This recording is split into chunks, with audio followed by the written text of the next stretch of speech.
Router comparison, একটার সাথে আরেকটাকে তুলনা করা, within the brand, among the brand, এই মডেলের সাথে ওই মডেল, এত টাকা থেকে এত টাকার মধ্যে, সো মেনি রিকোয়েস্ট। এইসব রিকোয়েস্টের আরো একটা সিনারিও আছে, সেটা হচ্ছে আমরা সবসময় চিন্তা করি মার্কেটে যখন বেশ অনেকখানি কম দামে অনেকগুলো মডেল পাচ্ছি, তাহলে একই স্পেক্সের রাউটার আমরা বেশি দাম দিয়ে কেন নিতে যাব।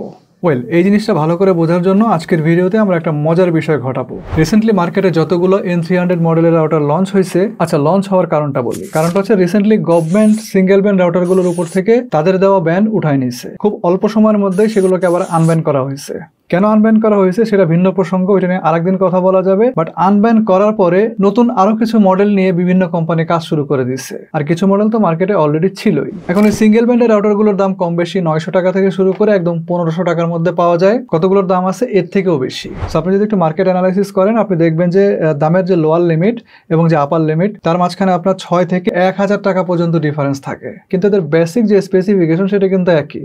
সিঙ্গেল ব্যান্ডের রাউটার 2.4 গিগাহার্টজ দিয়ে অপারেট হয়। এন স্ট্যান্ডার্ডের রাউটার ব্যান্ডউইথ আপনার কম বেশি আবার 300 MBPS এর আশেপাশেই থাকে। বাট তাহলে দামের এত ডিফারেন্স কেন? দামি রাউটারগুলোর মধ্যে কম দামি রাউটারের তুলনায় কোন কোন ফিচার বেশি দেওয়া আছে, কি এমন ফিচার দেওয়া আছে উপকারী যার কারণে দামটা এতখানি বেশি হয়? এই বিষয়টা ভালো করে বোঝার জন্য আমরা মিড লেভেলের দুইটা রাউটার নিয়ে আজকে কাজ করব, এবং স্যাম্পল হিসেবে আমরা সিঙ্গেল ব্যান্ডের দুইটা রাউটারকে চয়েস করছি। দাম মোটামুটি কম বাট মার্কেটে বেশ পপুলার। এরকম রাউটারগুলোর মধ্যে থেকে আমরা নিয়েছি TP-Link-এর 840N, যার দাম হচ্ছে 1300 টাকার আশেপাশে। আর কম্পারেটিভলি একটু বেশি দাম, বাট এর মধ্যে বেশ ভালো পোটেনশিয়াল আছে, অ্যাটলিস্ট বলার মতো কিছু ফিচার আছে। এরকম রাউটারগুলোর মধ্যে আমরা নিচ্ছি রুইজিয়া EW300N, যার দাম 1500 টাকার আশেপাশে। সেই সঙ্গে আমরা এটাও বোঝার চেষ্টা করব যে সিমিলার স্পেক্স হওয়া সত্ত্বেও আমি কি কম দামিটার তুলনায় বেশি দামিটাকে বেশি এমফেসিস দিব? কেনার সময় আসলে কি আমার একটু বেশি দাম দিয়ে দামিটা কেনা উচিত? কোনটা আসলে আমার জন্য অ্যাকচুয়ালি ভ্যালু ফর মানি হবে? আর বিশেষ করে আজকের কম্পারিজনে আমরা ইউজার এন্ড এবং ISP এন্ড দুই দিক থেকে আমরা পার্সপেক্টিভ অ্যানালাইসিস করার চেষ্টা করব। এর কারণ হচ্ছে আপনি যেন একজন ইউজার হিসাবে নিজে যখন কিনতে যাবেন তখন অন্যান্য রাউটারগুলোর সাথে একটা ফেয়ার কম্পারিজন করতে পারেন। অপরদিকে আপনি যদি একজন ISP হন, তখন কোন ধরনের রাউটারগুলো ইউজারকে সাজেস্ট করলে নির্ঝঞ্ঝাট সার্ভিস দিতে পারবেন। দুই পক্ষই যেন এই জিনিসটা একদম ক্লিয়ারলি বুঝতে পারেন। প্রথমে আসেন কয়েকটা বিষয় খোলাসা করে দেই। সেটা হচ্ছে আপনার দুইটা রাউটারে কিন্তু ওয়াইফাইতে 300 Mbps প্রোভাইড করতে সক্ষম, এবং দুইটা রাউটারে কিন্তু আপনার দুই এন্টিনা বিশিষ্ট। দুইটার এন্টিনাই ওমনি ডিরেকশনাল, তবে এদের এন্টিনার গঠনগতভাবে এবং পজিশনিংগতভাবে কিছু পার্থক্য আছে। যেমন TP-Link-এর 841N, এই এন্টিনাগুলোকে আপনি চাইলে যে কোনো ভাবে যে কোনো দিকে ঘুরাইতে পারবেন, প্রয়োজন অনুসারে নিজের মতো করে সেট করতে পারবেন, পজিশন করতে পারবেন। অপরদিকে রুইজিয়া EW300-এর এন্টিনাগুলো শুধুমাত্র 3 ভাবে পজিশনিং করা যায়। একটা হচ্ছে বডির সাথে এভাবে শুয়ে রাখতে পারবেন, আবার খাড়া করে রাখতে পারবেন, আবার টেবিলের উপর রেখে যদি চালান তাহলে এভাবেও রাখতে পারবেন। এবং এন্টিনা পজিশনিংটা সহজে বোঝার জন্য আপনারা আমার এই ভিডিওটা ফলো করতে পারেন। যাই হোক, দুইটা রাউটারের এন্টিনার গেইন হচ্ছে 5 dBi করে, বাট গেইন একই রকম থাকলেও অ্যাকর্ডিং টু আওয়ার ফাইন্ডিংস আপনারা কিন্তু দুইটা থেকে দুই রকম রেঞ্জ পাবেন। রেঞ্জের বিষয়টাতে একটু পরে আসতেছি, তার আগে চলেন রাউটার দুইটাকে একটু side by side visually compare করি। রুইজিয়া EW300N সম্পূর্ণ কালো, আর TP-Link-এর 840 সম্পূর্ণ সাদা। ডিজাইন সিলেকশনের ক্ষেত্রে অবশ্যই এক একজনের এক এক রকম পছন্দ থাকে। সো সাদা নাকি কালো, চ্যাপ্টা এন্টিনা নাকি গোল এন্টিনা, এন্টিনা কোন দিকে ঘুরাবেন কোন দিকে ঘুরাবেন না, গ্লোসি নাকি ম্যাট ফিনিশিং, এগুলোর পছন্দের ভার আপনাদের উপর ছেড়ে দিলাম। আসলে আমরা one of the most important thing হার্ডওয়্যারের দিকে আসি। 840N-এ আমরা কেবল কানেকশনের জন্য 5টা ইথারনেট পোর্ট পাচ্ছি, যার মধ্যে ইন্টারনেট সংযোগ দেওয়ার জন্য আছে একটা 1 পোর্ট, এবং পিসি বা এই ধরনের ডিভাইসকে সংযুক্ত করার জন্য আছে 4টা ল্যান পোর্ট। অপরদিকে রুইজিয়াতে আছে একটা 1 পোর্ট এবং 3টা ল্যান পোর্ট। সো ল্যানের সংখ্যা এখানে একটা কম আছে, তবে দুইটা রাউটারে আপনারা প্রত্যেকটা পোর্ট থেকে 100 Mbps এর সাপোর্ট পাবেন। তাছাড়া সার্কিটের যে বিল কোয়ালিটি আমি যতটুকু দেখলাম, আমার কাছে রুইজিয়া EW300N এর সার্কিট যথেষ্ট ইমপ্রেসিভ মনে হয়েছে এবং যথেষ্ট ডিউরেবল বলে মনে হয়েছে কম্পেয়ার টু 840। এবার আসেন আমরা রাউটারের ওয়াইফাই রেঞ্জ নিয়ে বলি। TP-Link-এর 840 থেকে যে রেঞ্জ আমরা পেয়েছি তা মোটামুটি 1200 স্কোয়ার ফিটের মতো, আর রুইজিয়া EW300 থেকে যতটুকু পাইলাম প্রায় 1600 স্কোয়ার ফিটের কাছাকাছি রেঞ্জ যায়, তবে 1500 স্কোয়ার ফিট পর্যন্ত খুব ভালো মতো চালানো যায়। এবার যদি রাউটার অপারেশনাল গত দিকে আসেন, তাহলে দুইটা রাউটারকে আপনারা কিন্তু 4টা মোডে ব্যবহার করতে পারবেন। যেমন 840-কে আপনি ব্যবহার করতে পারবেন router, range extender, access point এবং WSP মোডে, আর EW300 ব্যবহার করতে পারবেন রাউটার, রিপিটার, অ্যাক্সেস পয়েন্ট এবং WSP মোডে। সেদিক থেকে যদি চিন্তা করেন দুইটা রাউটার অলমোস্ট একই রকমই ফ্যাসিলিটি দিচ্ছে। ফার্মওয়্যারের ফিচার যদি আপনি অ্যানালাইসিস করেন তাহলে আপনি এখানে কিন্তু বেশ কিছু পার্থক্য পাবেন। রুইজিয়ার মধ্যে আপনারা কিন্তু ব্যাপক সেটিংস দেখতে পাবেন, আপনি অলমোস্ট এর ফার্মওয়্যারের ভিতরে ঢুকলে হারায় যাবেন। এবং এদিক থেকে অবশ্যই TP-Link-এর এই স্ট্যান্ডার্ডের যে কোনো রাউটার থেকে রুইজিয়ার এই রাউটারটাকে আগে রাখতে হবে। আপনি যদি রুইজিয়ার এই রাউটারটা নিয়ে আমার এই ভিডিওটা ফলো করেন, এখানে আপনি বিস্তারিতভাবে বুঝতে পারবেন যে আসলে ফার্মওয়্যারের ভিতরে কি ধরনের কি ফ্যাসিলিটি দেওয়া আছে। এবার আমরা যদি এই রাউটার দুইটার আফটার সেল সার্ভিসের দিকে আসি, তাহলে TP-Link-এর এই রাউটারটাতে আপনি পাবেন পাবেন 1 বছরের ওয়ারেন্টি, আর রুইজিয়ার এই রাউটারে থাকতেছে 3 বছরের ওয়ারেন্টি। এখন বেশি ডিউরেশনটাই কিন্তু আসলে শেষ কথা না। একটা কথা কিন্তু আমি বারবার বলি যে ডিউরেশনের পাশাপাশি সার্ভিসের কি অবস্থা, অর্থাৎ রাউটার নষ্ট হওয়ার পরে তাদের কাছে নিয়ে গেলে তারা কি ধরনের ব্যবহার করতেছে, কত দ্রুত আমাকে সার্ভিস দিতেছে, কোন কোম্পানি কি ধরনের রিয়াকশন দেয়, এগুলো কিন্তু মোস্ট ইম্পর্টেন্ট। সো আমি আশা করতেছি যে ওয়ারেন্টি 1 বছর হোক অথবা 3 বছর হোক, ওয়ারেন্টি দেওয়ার পাশাপাশি ওয়ারেন্টি নিতে গিয়ে আমার যেন কোনো ভোগান্তি পোহাইতে না হয় সেই জিনিসটার ব্যাপারেও কিন্তু নজর রাখতে হবে, এবং এইটাই হচ্ছে সবচেয়ে ইম্পর্টেন্ট। তবে যেহেতু রুইজিয়াতে ডিউরেশন বেশি, সো আমি এদিক থেকে অবশ্যই রুইজিয়াকে টিপি লিঙ্কের তুলনায় খানিকটা হলেও আগে রাখবো। এবার আসেন মোবাইলের অ্যাপের কথা বলি। দুইটা রাউটারকে আপনি আলাদা আলাদা অ্যাপের মাধ্যমে কন্ট্রোল করতে পারবেন। টিপি লিঙ্কের জন্য আছে টিথার এবং রুইজিয়ার জন্য আছে রুইজিয়া রি। টিপি লিঙ্কের অ্যাপের মাধ্যমে আপনারা এই রাউটারকে যে কোনো জায়গা থেকে তার যে বেসিক সেটিংস আছে সেগুলো পরিবর্তন করতে পারবেন। রুইজিয়ারও একই অবস্থা, যে কোনো জায়গা থেকে করতে পারবেন। তবে রুইজিয়ার ক্ষেত্রে এই বিষয়টা কিন্তু অনেকটাই হিউজ। হয়তো এই স্ট্যান্ডার্ড রাউটার যারা কেনেন তাদের হয়তো এত কিছু লাগে না, বাট আপডেটেড যেগুলো রাউটার আছে রুইজিয়ার, সেগুলো যদি আপনি ব্যবহার করেন তাহলে কিন্তু আপনি কাঙ্ক্ষিত অনেক কিছু করার সুযোগ পাবেন। এবং রুইজিয়ার সবচেয়ে বিখ্যাত হচ্ছে তাদের ক্লাউড সার্ভিস এবং ম্যানেজমেন্ট সিস্টেম। সো এই রিলেটেড এখন যেটা বলবো সেটা হচ্ছে মোস্ট ইম্পর্টেন্ট। ইনফ্যাক্ট বলবো না, আপনাদেরকে দেখাবো। আমরা এখন আমাদের কম্পিউটার স্ক্রিনে চলে যাব এবং সেখানে গেলে আপনারা যেটা দেখবেন সেটা হচ্ছে এই দুইটা রাউটারের মধ্যে পার্থক্য করার মূল জায়গা। শুধু এই দুইটা রাউটার না, আপনি রুইজিয়ার যে কোনো রাউটারের সাথে অন্য যে কোনো ব্র্যান্ডের যে কোনো মডেলের রাউটারকে যদি কম্পেয়ার করেন, আপনি ক্লিয়ার কাট পার্থক্য কিন্তু এখানে দেখতে পাবেন। স্পেশালি যারা আইএসপি আছেন তারা ভিডিওর এই পোর্শনটাতে একটু বিশেষ মনোযোগ দেন, আর সেই সাথে জ্ঞান পিপাসু যারা ইউজার আছেন তারাও চাইলে এই পোর্শনটা খুব ভালো করে ফলো করতে পারেন। ভিডিওর এই অংশে আপনাদের সাথে থাকবে জুবায়ের। চলেন আমরা এখন কম্পিউটার স্ক্রিনে চলে যাই। আচ্ছা, এটা হচ্ছে রুইজিয়া অ্যাপের one of the best feature. চলুন আমরা স্ক্রিনে যাই। স্ক্রিনে গিয়ে দেখি আইএসপি ক্লাউড ম্যানেজমেন্ট সিস্টেমটা রুইজিয়ার কীভাবে কাজ করে। ডেসক্রিপশন বক্সে থাকা লিঙ্কে ক্লিক করলে আপনি এই পজিশনে চলে আসবেন। যদি অ্যাকাউন্ট না থাকে তাহলে অ্যাকাউন্ট রেজিস্টার করতে হবে, আর যদি অলরেডি অ্যাকাউন্ট থাকে তাহলে এখান থেকে লগ ইন করতে হবে। লগ ইন করার পর প্রথমে আপনি যে অংশটা পাবেন সেটা হচ্ছে এইটার ড্যাশবোর্ড।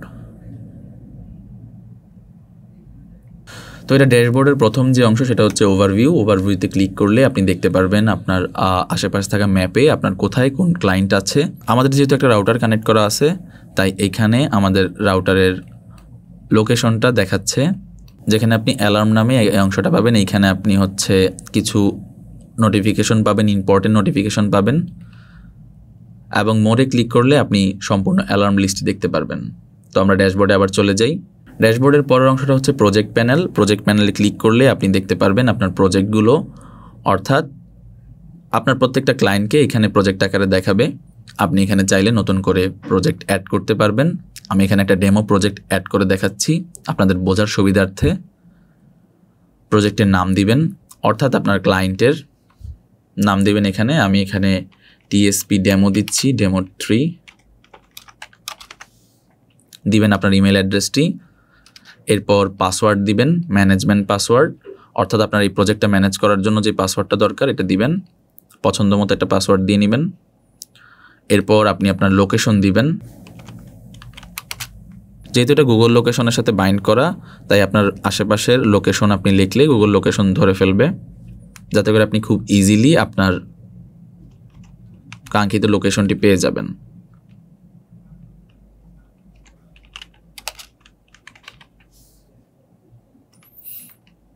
অ্যাডভান্স অপশনে ক্লিক করলে এখানে ওনারের ইনফরমেশন দেওয়া লাগবে, যাতে করে আপনি পরবর্তীতে খুব ইজিলি আপনার ওনারকে বা আপনার ক্লায়েন্টের ওনার ইনফরমেশন ট্র্যাক করতে পারেন। অ্যান্ড ওকে দিলে প্রজেক্টটা ক্রিয়েট হয়ে যাবে। প্রজেক্ট ক্রিয়েট হওয়ার পরে আপনি প্রজেক্টের ডিভাইস, কী ডিভাইস ইউজ হচ্ছে আপনার সেই ক্লায়েন্টের বাসায়, সেই ডিভাইস সম্পর্কে এখানে ইনফরমেশন দিবেন। তা আপনি যদি রাউটার কানেক্ট করতে চান তাহলে এখানে হোম রাউটার অপশন আছে উপরে, হোম রাউটার সিলেক্ট করবেন। রাউটারের পেছনে থাকে সিরিয়াল নাম্বারটা দিবেন এবং ডিভাইসের মডেল নাম্বার দিলে আপনার এখানে প্রজেক্ট ক্রিয়েট হয়ে যাবে এবং প্রজেক্টের ভেতরে ডিভাইসও ক্রিয়েট হয়ে যাবে। দেখেন আমি এখানে 2টা প্রজেক্ট খুলেছি, কিন্তু এইটার মধ্যে কোনো ডিভাইস না থাকার জন্য এখানে ডিভাইস সংখ্যা 0 দেখাচ্ছে।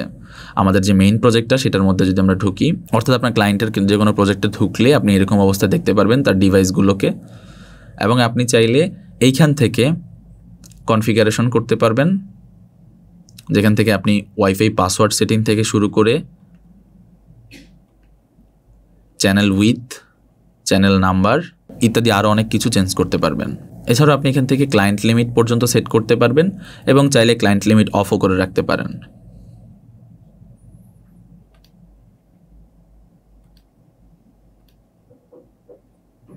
এখান থেকে আপনি রাউটারের হেলথ মনিটর করতে পারবেন। হেলথ মনিটরিং অপশানে আপনি পাবেন হচ্ছে সম্পূর্ণ রাউটারের একটা গ্রাফ, যেখান থেকে আপনি রাউটারে কয়জন ক্লায়েন্ট ইউজ করতেছে, কত নাম্বার চ্যানেল ইউজ করতেছে এবং প্রত্যেকটা চ্যানেলের ইউটিলাইজেশন সব কিছু আপনি এখানে গ্রাফ আকারে দেখতে পারবেন।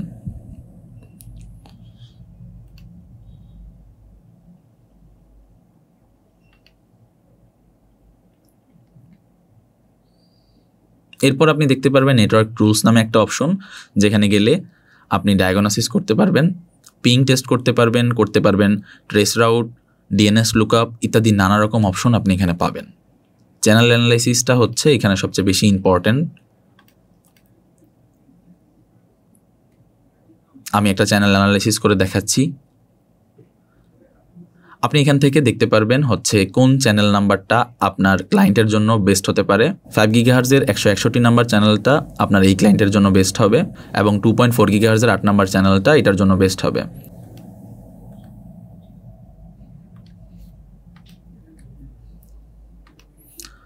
প্রজেক্ট প্যানেলে ওভারভিউ অপশনে আরও কিছু অপশন আছে, যেখান থেকে আপনি ডিটেলস দেখতে পারবেন রাউটারের, দেখতে পারবেন পিং, রিবুট এবং আপনি চাইলে এখান থেকে আপনার ডিভাইসকে ডিলিটও করে দিতে পারবেন। এবং আপনি যদি চান আপনার ক্লায়েন্টের আরও একটা রাউটার বা অন্য কোনো ডিভাইস রুইজির অ্যাড করতে, এখান থেকে ইজিলি অ্যাড ডিভাইসে গেলে অ্যাড করতে পারবেন ডিভাইস টাইপ দিয়ে। প্রজেক্টের পরে ডিভাইসেস নামে একটা অপশন আছে, যেখানে গেলে আপনার যত ক্লায়েন্ট আছে সকলের সব ধরনের ডিভাইস দেখতে পারবেন, কোন ডিভাইসটি কোন প্রজেক্টের আন্ডারে সেটাও আপনি দেখতে পারবেন। এবং আপনি উপর থেকে ম্যানেজমেন্ট আইপি, ক্লায়েন্টের ডিভাইসের আন্ডারে ক্লায়েন্ট সংখ্যা এবং ফার্মওয়্যার ভার্সনও দেখতে পারবেন।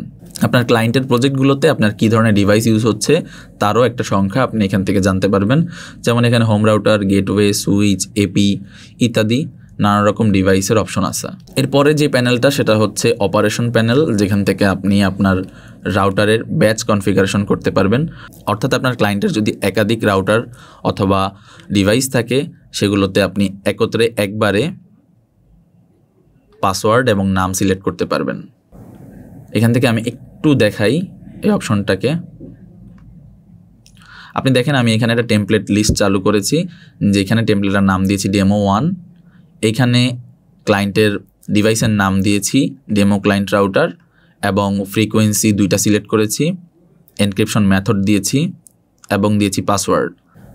এরপরের অংশটা হচ্ছে আপগ্রেড প্যানেল, যেখান থেকে আপনি আপনার ক্লায়েন্টের যত রকমের ডিভাইস আছে সব ডিভাইসে একসাথে ফার্মওয়্যার আপডেট করতে পারবেন। অ্যাডভান্স সার্চ অপশনে গিয়ে আপনি আপনার কাঙ্ক্ষিত মডেলটি সিলেক্ট করলে সকল মডেল, অর্থাৎ আপনার ক্লায়েন্টের একই মডেলের রাউটারগুলো একসাথে আপনি ব্যাচ আকারে আপডেট করতে পারবেন এবং চাইলে আপনি ফার্মওয়্যারগুলো ইন্ডিভিজুয়ালি আপডেট করতে পারেন।